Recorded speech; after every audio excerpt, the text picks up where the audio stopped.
sailing in the ocean with a compass and it's broken, and it seems we haven't spoken in a while. How you going? My name is Ben Bonnet. I skip with the Kimberley Quest II. I've been working on the Kimberley coast for the past 14 years and I love it.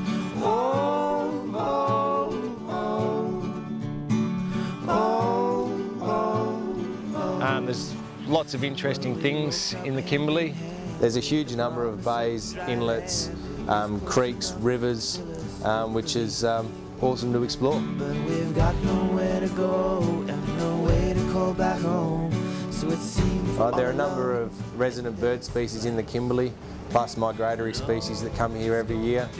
We've got a large number of crocodiles, flying foxes, and a lot of other animal species that are mostly nocturnal. You can see a large number of different types of rocks throughout the Kimberley. The main ones we get up here are the King Leopold sandstone, Wharton sandstone and the Carson volcanics. You can see the orange stains on the rock is the iron leaching out.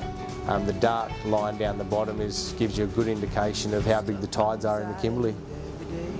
The Kimberley has some great fishing on offer, and many people travel up to the Kimberley in search of the great barramundi. I'll build a raft for you. I'd sail into the afternoon.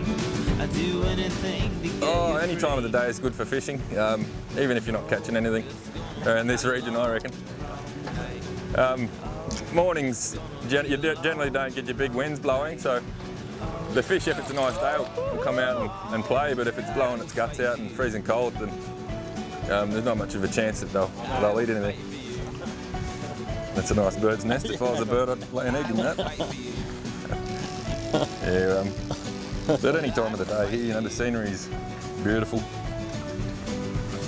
When you get your big high tides, you'll usually push up to the back to the fresh water, and because all the fish are pretty much going to move in and out with the tide, so at dead low tides they'll come out here, and on the incoming tide they'll start feeding and head all the way to the back of the creek.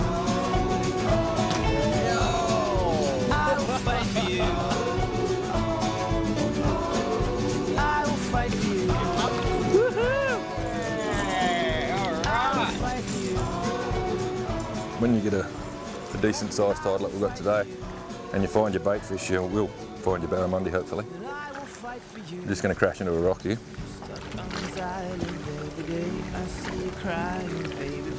Crocodiles are plentiful in the Kimberley. Sometimes you see more than others. They're always there, sometimes they're a bit elusive.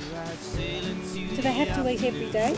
No, saltwater crocodiles can go for many weeks without eating any food at all. They have a storage system inbuilt in their stomachs, and they can hold it for weeks and weeks and weeks. Saltwater crocodiles have been known to live for up to 80 to 100 years. Saltwater crocodiles, but the largest I have seen, in my experience here in the Kimberleys, I've seen 7 metre, big old one. But apparently the old ones remember, the crocodiles have memories, and the old ones remember the culling back in the early 70s. Prior to the 70s, you were allowed to go and do what you want with crocodiles. There was a lot of skinning, a lot of shoes, bags, handbags. Then they brought in a law that there was no more, so the culling all stopped. But apparently the older ones have memories and they remember that. The young ones will come in close to you, they're not frightened at all, but the old ones will tend to stay away, the big old ones like that. Come and see the Kimberley. It's a rugged beauty that you'll fall in love with.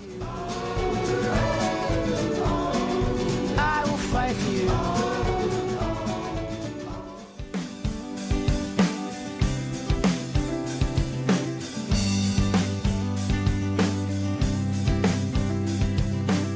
Hello, my name's Sunny. I've been coming to the Kimberley since I was about 8 years old on my dad's prawn trawler, so I've got to explore the Kimberleys quite well. As I walk this path called life, I never... Scenery in the Kimberleys is just outstanding. Beautiful big red high cliffs and the contrast colours and landscapes, blue oceans, white sandy beaches and the green lush rainforests. My favourite thing to do in the Kimberleys is to explore the waterfalls. There's so many different waterfalls in the Kimberley. So at the base of the waterfalls there's usually swimming holes, which I love to climb up and explore the top of them and go swimming in the fresh water where you're safe from the crocodiles. A lot of the waterfalls in the Kimberleys are spring fed, so they go all year round.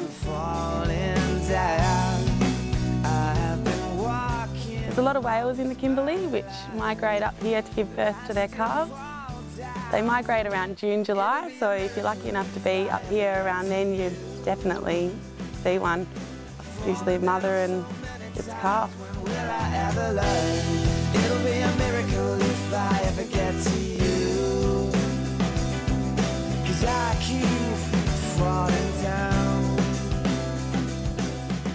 The mangroves support a lot of life in the Kimberleys, whether it be a home for the birds or a shelter for the barramundi. We get about 17 different types of mangroves in the Kimberleys. Now I know I can't lose. If you know the right areas, there's some magnificent Aboriginal art to be seen. It really gives some insight to their culture and their past. It's just good to sit down and just take it all in. This is Onboard Cave, and we're on Warora country at the moment. So you've got all these rock cod through here. I think these bigger ones myself could be dugongs. And saying wanginas all the time, you can see you've got wangina is distinguished sort of by the big headdresses that they've got. You'll see that a wangina's got the two eyes and a nose and generally doesn't have a mouth. The reason for that is that if they opened up their mouth, they'd flood the land. And another one is they're that high spiritual beings that they don't need their mouths to communicate. I end up on my face. Lord, I know I get nowhere if it weren't for your amazing grace. The boab tree is a real icon in the Kimberley. You can tell the boab tree defined by its thick, round trunk. Come to the Kimberleys, it's an unforgettable adventure. It'll be a miracle if I ever get to you. I've fallen down so many times, when will I ever learn? It'll be a miracle if I ever get to you. 'Cause I keep falling down. Well, I keep falling down.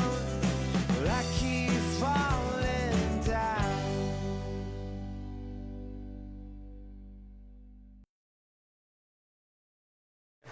Thanks for watching the Australian Tourist Kimberley. If you'd like more information on the Kimberley or any other areas in Australia, please go to www.theaustraliantourist.com.